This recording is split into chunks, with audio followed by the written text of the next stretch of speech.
안녕하세요. 효도하는 건강 채널입니다. 골다공증 약을 한번 먹기 시작하면 평생 먹어야 한다던데 정말 그런가요? 병원에서 골다공증 진단을 받고 약을 처방받은 분들 가운데 이런 걱정을 하시는 분들이 정말 많습니다. 처음에는 뼈가 약하다고 하니 약을 먹어야 할 것 같지만 몇 년이 지나면 또 이런 생각이 듭니다. 이 약을 계속 먹어도 괜찮을까? 오래 먹으면 부작용이 생기는 건 아닐까? 뼈가 좋아졌으니 이제 그만 먹어도 되는 것 아닐까? 그런데 오늘 영상에서 꼭 기억하셔야 할 결론부터 말씀드리겠습니다. 골다공증 약은 한번 시작했다고 무조건 평생 먹는 것은 아닙니다. 하지만 반대로 골밀도가 조금 좋아졌다고 내 마음대로 약을 끊어서도 안 됩니다. 왜 그런지 오늘 정확하게 알아보겠습니다. 골다공증 약은 왜 오래 먹어야 할까요? 골다공증은 단순히 뼈가 한번 약해지고 끝나는 병이 아닙니다. 나이가 들면서 뼈를 만들어내는 속도보다 뼈가 없어지는 속도가 빨라지면서 골밀도가 낮아지고 작은 충격에도 골절될 위험이 커지는 만성질환입니다. 그래서 골다공증 치료의 목표는 단순히 골밀도 숫자를 올리는 것이 아닙니다. 가장 중요한 목표는 골절을 예방하는 것입니다. 미국 골다공증 재단의 2022년 임상 지침에서도 골다공증 치료제는 골절 위험을 크게 낮추지만 골다공증 자체를 완전히 없애는 약은 아니라고 설명합니다. 즉, 약을 먹고 골밀도가 좋아졌다고 해서 뼈가 완전히 정상으로 돌아왔다고 생각해서는 안 됩니다. 그렇다면 정말 평생 먹어야 할까요? 여기서 중요한 것이 바로 약의 종류와 현재 골절 위험도입니다. 모든 골다공증 약을 똑같이 생각하면 안 됩니다. 대표적으로 많이 사용되는 약 중 하나가 비스포스포네이트 계열입니다. 알렌드로네이트나 리세드로네이트 같은 먹는 약, 그리고 1년에 한 번 주사로 맞는 졸레드론산 등이 여기에 포함됩니다. 이 약들은 뼈의 일정 부분 남아 효과가 비교적 오래 지속되는 특징이 있습니다. 그래서 일정 기간 치료한 뒤 골절 위험이 낮아졌다면 의사가 치료를 잠시 쉬는 이른바 약물 휴지기, 즉 드럭 홀리데이를 고려할 수 있습니다. 미국 내분비학회는 비스포스포네이트를 35년 정도 사용한 뒤 골절 위험을 다시 평가하고 골절 위험이 낮거나 중간 정도로 낮아진 사람에게는 약물 휴지기를 고려할 수 있다고 권고합니다. 미국 골다공증 재단의 임상 지침 역시 경구 비스포스포네이트는 약 5년, 정맥 주사 비스포스포네이트는 약 3년 치료한 뒤 골절 위험과 골밀도 등을 다시 평가할 수 있다고 설명합니다. 그러니까 5년 먹었으니 무조건 끊는다. 이것도 아니고 한번 시작했으니 무조건 평생 먹는다. 이것도 아닙니다. 정답은 재평가입니다. 그런데 모든 골다공증 약이 이런 것은 아닙니다. 여기서 정말 중요한 부분이 있습니다. 대표적인 주사 치료제인 데노수맙은 비스포스포네이트와 다르게 생각해야 합니다. 데노수맙은 일반적으로 6개월 간격으로 투여하는 약인데 약효가 일정 기간 지나면 빠르게 약해지기 때문에 임의로 투여를 미루거나 중단하는 것을 권하지 않습니다.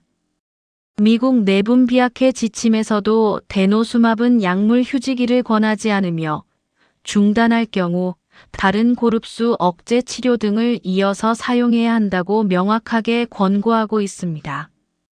왜 그럴까요? 데노수맙을 갑자기 중단하면 뼈를 분해하는 과정이 다시 급격하게 활성화되면서 골밀도가 빠르게 감소할 수 있고 특히 척추골절 위험이 증가할 수 있기 때문입니다. 따라서 대노수맙을 맞고 계신 분이라면 이제 몇 년 맞았으니 그냥 안 맞아도 되겠지 라고 생각해서는 절대 안 됩니다. 다음 주사 날짜를 놓치지 않는 것, 그리고 중단이 필요하다면 어떤 치료로 이어갈 것인지 의사와 미리 계획하는 것이 중요합니다. 그렇다면 어떤 분들이 약을 더 오래 먹어야 할까요? 모든 사람이 똑같지 않습니다. 예를 들어 과거에 척추나 고관절 같은 중요한 부위의 골절을 경험한 분, 골밀도가 매우 낮은 분, 치료 중에도 새로운 골절이 발생한 분, 나이가 많고 골절 위험이 높은 분들은 약을 더 오래 유지해야 할 가능성이 있습니다. 실제로 2024년 영국 골다공증 진료 지침에서도 비스포스포네이트 치료 후 일정 기간이 지나면 골절 위험을 다시 평가하되 고령이거나 과거 고관절 또는 척추 골절이 있었던 경우에는 더 긴 치료 기간을 고려하도록 권고합니다. 반대로 치료를 꾸준히 받아 골절 위험이 낮아지고 골밀도가 안정적으로 유지되는 사람이라면 약물 휴지기를 고려할 수 있습니다. 결국 중요한 것은 약을 몇 년 먹었느냐 하나만 보는 것이 아니라 현재 나의 골절 위험이 어느 정도인지 종합적으로 판단하는 것입니다. 그럼 약을 쉬게 되면 아무것도 안 해도 될까요? 그렇지 않습니다. 약물 휴지기는 말 그대로 치료를 잠시 쉬는 것이지 골다공증 관리를 끝내는 것이 아닙니다. 골밀도 변화와 새로운 골절 여부 등을 정기적으로 확인해야 하고 위험도가 다시 높아지면 치료를 재개할 수 있습니다. 미국 내분비학회는 약물 휴지기를 시작한 뒤에도 일정한 간격으로 골절 위험을 다시 평가하고 골밀도가 크게 감소하거나 새로운 골절이 발생하는 등 위험이 높아지면 치료를 다시 시작하는 것을 고려하도록 권고합니다. 그리고 약을 쉬는 동안에도 운동과 영양 관리는 계속되어야 합니다. 적절한 칼슘과 비타민 D 섭취, 근력과 균형을 유지하는 운동, 그리고 무엇보다 낙상을 예방하는 생활 습관이 중요합니다. 왜냐하면 지금까지 우리가 낙상골절 시리즈에서 계속 말씀드렸던 것처럼 약한 뼈도 문제지만 넘어지는 순간 골절 위험은 훨씬 커지기 때문입니다. 오늘 내용을 딱 3가지만 기억하시면 됩니다.